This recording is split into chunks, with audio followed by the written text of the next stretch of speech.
Thank you. Our first question is from Jay Anderson with Kate Side Press. Hey, thanks very much, Jim, and welcome back. You're going to pull even again with Cowboy in this one, I believe, for the most fights in the UFC. But I want to ask, is this kind of the strangest set of circumstances you've ever fought in, with a pandemic, an empty arena looking ahead? Yeah, it's a weird one. Haven't haven't been to Vegas and it be this deserted. Haven't had a training camp with as small a team as I had, and yeah, it's definitely odd. I will say though, the atmosphere that we're dealing with now is still better than fighting in Fayetteville at the Fight for the Troops in my second one. That one was a little bit tough because we were like in the barracks. So we'll get it done. It's really no issue though. What are you doing to stay busy in the hotel? Because I imagine you're pretty much quarantined right now. You know what? It's been really nice because the room next to mine has a workout area in it. So I've been able to pretty easily get some work done, and I'm not usually the type that goes out and about anyway during fight week. I'm just dealing with my weight and doing what I need to do, as opposed to I'm not the type to go to the movies or the mall or anything like that. And speaking of weight cuts, if I'm not mistaken, this is at 160-pound catch weight. How did that come about? I was asking Sean for a fight at either 55s or 70s. He said he had Roosevelt, and that Roosevelt wasn't comfortable making 55s as quickly. Coming off that last fight, so he threw out 160s, and I was perfectly okay with that.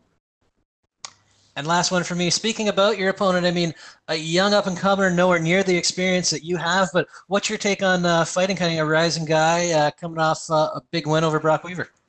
I imagine myself in his position, and I'd be super fired up on cloud nine, coming into a fight like that. So I'm expecting a dangerous guy that's got nothing to lose. He's got a little momentum behind him, and he's fighting a guy who's been around for a while. So he's going to be a dangerous man inside the octagon. All right. Thanks for your time, Jim, and looking forward to Saturday. Thank you.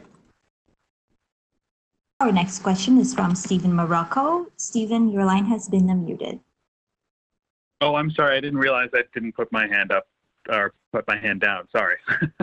No problem. We'll jump to Mike Bond. Mike, your line has been unmuted. I'm curious, you mentioned a little bit the conditions of the training camp here. Do you think that was beneficial to you? I mean, we've heard from a couple of the other fighters today saying that, the shorter camps, the lack of notice a little bit, there's upside to it because you're not overtraining, you're not overthinking the scenario you're going into. Was that kind of the benefits for you too? Yeah, I do like the shorter notice ones because there is less of that getting in your own head. And dealing with the grind that comes with, training for a fight for 8-10 weeks.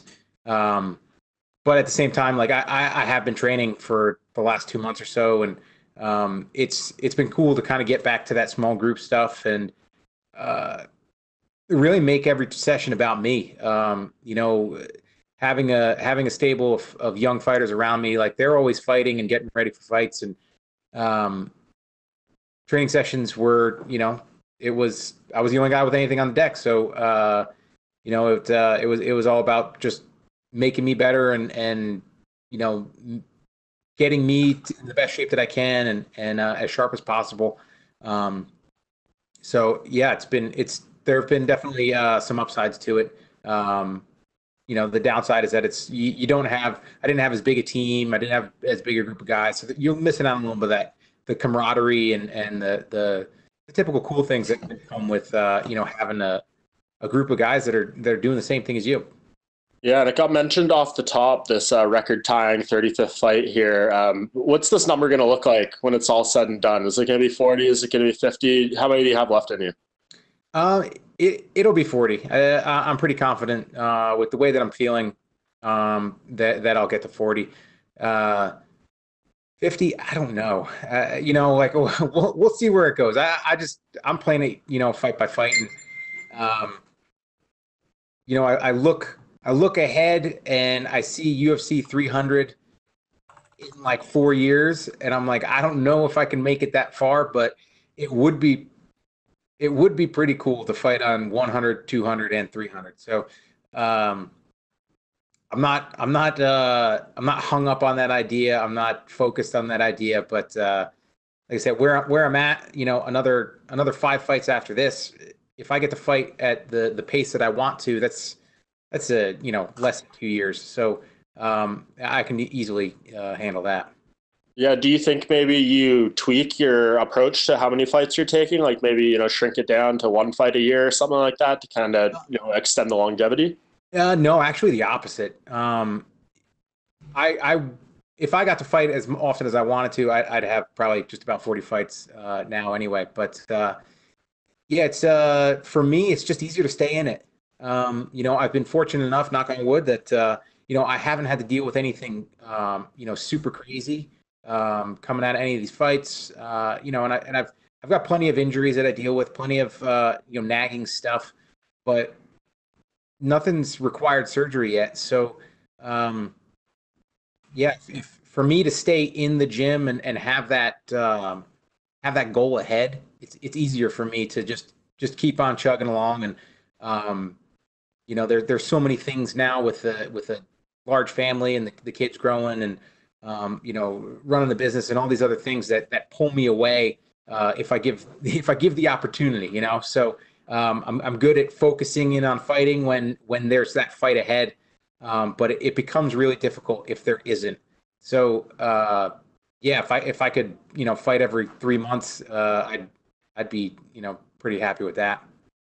Well, and the last one for me, where do you draw motivation for a fight like this? Obviously, you've headlined cards, you've fought guys who are world champions, top contenders, all that kind of stuff. You're fighting someone who's much lesser known and is a pretty young guy in the game in terms of how long he's been in the UFC. So what drives you and what gets you up every day to train for a fight like this?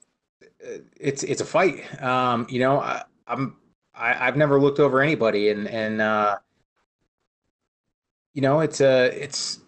it's an opportunity for me to show off my skill set. It's an opportunity for me to get paid.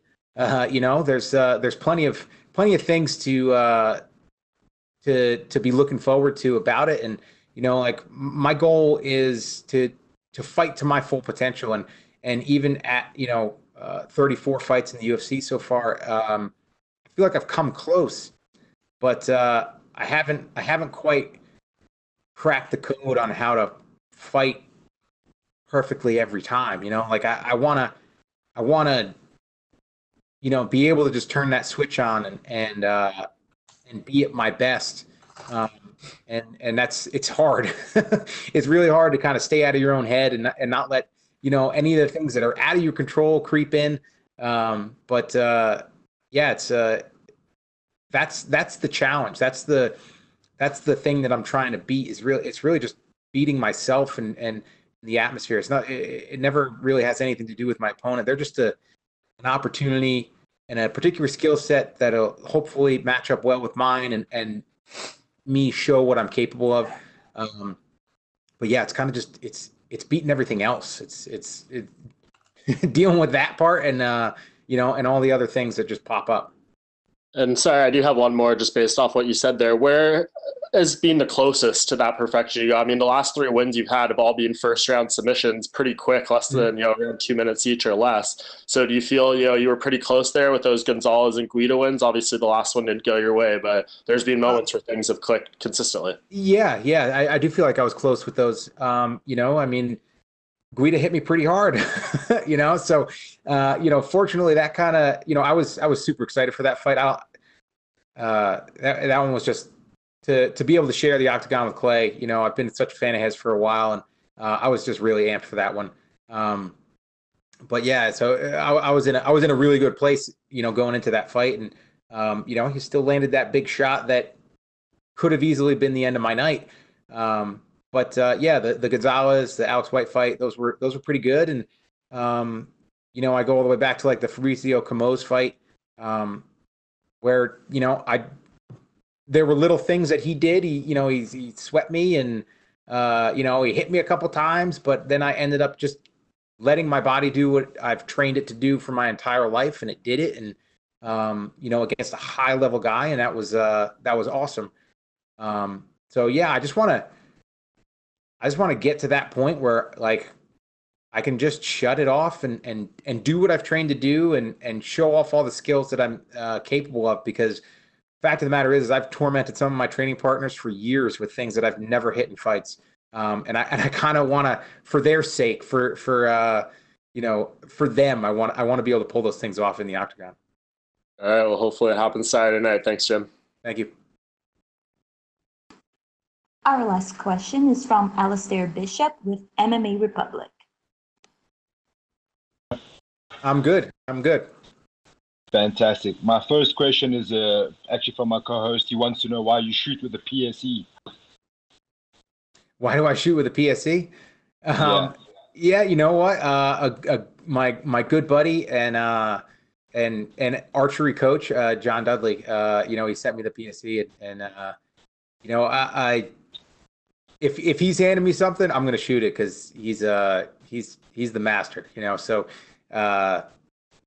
whatever he says to do when it comes to flinging arrows, I'm gonna do. Fantastic. You're a guy that I read an article not so long ago about the 3-decade man, someone in quite a long position as an MMA fighter who seemed to be getting better with age, if you can say it like that. What would your advice be, especially to someone like me from South Africa, to young aspiring MMA fighters to have a long career and a long successful career?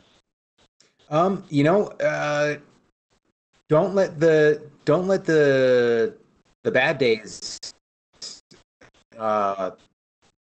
dictate like what you're doing, right? Like I've trained with a lot of guys over the years that were super talented and could have made it very far in the sport, but like your day-to-day is it's just going to be up and down. Like some days are going to be better than others, and you're going to have those days where you're not. And I've seen a lot of guys that they let the rough days where somebody that they normally are matched up pretty head to head with, they'll get the better of them, and they just let it affect them. And it's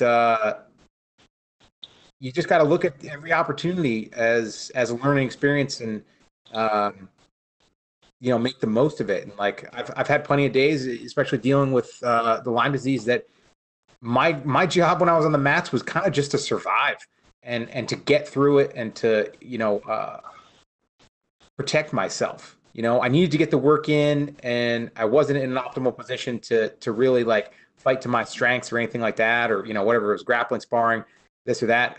So it was kind of just do what I need to do, get solid reps in, and not get hurt.